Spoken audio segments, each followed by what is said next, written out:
வணக்கம், welcome to Kongu நிலா சோறு. இன்றைக்கி பார்க்க போகிற ரெசிபி பார்த்திங்கன்னா மார்னிங் பிரேக்ஃபாஸ்ட்டுக்கு ஈவினிங் டைமில் செய்யக்கூடிய ஸ்நாக்ஸ் ரெசிப்பியாக யூஸ் பண்ணிக்கலாம். நம்ம பிரேக்ஃபாஸ்ட்டாகவும் யூஸ் பண்ணிக்கலாம். செட்டிநாடு கார சீயன் நல்ல டேஸ்டியாக அந்த வடை டைப்லேயே இருக்கும். ஈஸியாக சிம்பிளான இன்க்ரீடியன்ட் வச்சு செய்கிற மாதிரி இருக்கும். அந்த செட்டிநாடு கார சீயன் எப்படி செய்கிறதுன்னு வாங்க பார்க்கலாம். செட்டிநாட்டு ரெசிபி கார சீயன் எப்படி செய்கிறதுன்னு பார்க்குறோம். ஒரு டம்ளர் பச்சரிசி எடுத்துக்கிறோம். நல்லா நீட்டாக சுத்தம் பண்ணி வச்சுக்கிறோம். இது ஒரு ட்ரெடிஷ்னல் ரெசிபி. அதுக்கு 3/4 டம்ளர் வெள்ளை உளுந்து, இது கரெக்டான அளவில் இருக்கும். இதை நல்லா 2-3 ட்ரிப்பு நல்லா கழுவி சுத்தம் பண்ணிவிட்டு கடைசியாக ஒரு தடவை தண்ணி ஊற்றிட்டு ஒரு 3 ஹவர் 2 ஹவர்லேருந்து 3 ஹவர் பக்கம் ஊற வைக்கணும். நல்ல சாஃப்டாக இருக்கும். அப்போ தான் ஒரு 3 ஹவருக்கு அப்புறம் நல்லா தண்ணியெல்லாம் வடிச்சிட்டு நல்லா கெட்டியாக ஆட்டி எடுத்துக்கணும். இந்த திட்டத்துக்கு இருந்துச்சு அப்படின்னா நல்ல சாஃப்டாக இருக்கும் சீயன் நமக்கு. இப்போ தாளித்து விடணும்.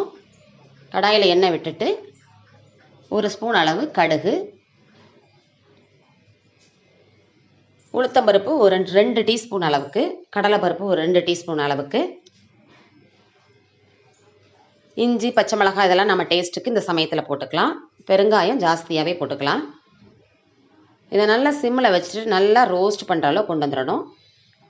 வெங்காயம் தேவையான அளவு கட் பண்ணி போட்டுக்கலாம். கொத்தமல்லி கருவேப்பிலை போட்டுக்கலாம். வெங்காயம் நல்லா ரோஸ்ட்டாக வதங்க வேண்டியதில்லை. ஒரு பாதி திட்டத்துக்கு வதங்கினா சரியாக இருக்கும். கொஞ்சம் உப்பு போட்டு வதக்கணும் அப்படின்னா நமக்கு நல்லா வதங்கி வந்துடும். இப்போ அந்த வதக்கினதெல்லாம் எடுத்து மாவில் போட்டுக்கிறோம். இப்போ மாவுக்கு தேவையான அளவு உப்பை போட்டு அப்படியே நல்லா கலக்கி விட்டுக்கலாம். கெட்டியமாக இருக்கும் மாவு. இந்த உப்பு போட்டதுனால கொஞ்சம் தளர்த்தியாக வரும். இந்த அளவுக்கு நமக்கு மாவு இருந்தால் தான் நல்லா சாஃப்டாக இருக்கும். இப்போ எண்ணெயை கடாயில் காய வச்சுட்டு நம்ம அப்படியே போண்டா மாதிரி அப்படியே கிள்ளி கிள்ளி போட வேண்டியது தான். இதில் சோடாப்பு எதுவுமே போட வேண்டியதில்லை. சமையல் சோடாலாம் நல்லா சாஃப்டாகவே வரும். நல்லா உப்பி வரும் பாருங்கள். பச்சரிசி கலந்துருக்கிறதுனால நல்லா சாஃப்டாக அப்படியே ரவுண்டாக பால் சைஸுக்கே வந்துடும். மிதமான சூட்டில் பொரித்து எடுக்கணும். உள்ளெல்லாம் அப்போ தான் வெந்து நல்லா வரும் நமக்கு.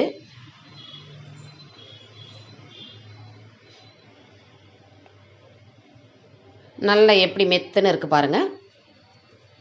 நல்லா உருண்டையாக நல்லா ப்ளஃபியாக இருக்கும். அவ்வளோதான். இதே மாதிரியே எல்லாத்தையும் அப்படியே நம்ம போட்டு எடுத்துக்க வேண்டியதுதான்.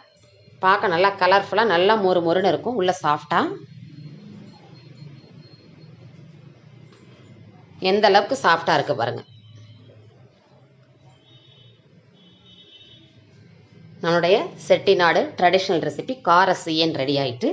இந்த வீடியோ பிடிச்சிருக்குன்னு நினைக்கிறேன். என்னோடய வீடியோ பிடிச்சிருந்தா ஒரு லைக்கு கொடுங்க. உங்கள் ஃப்ரெண்ட்ஸுக்கு பிடிச்சிருந்தா ஷேர் பண்ணி விடுங்க.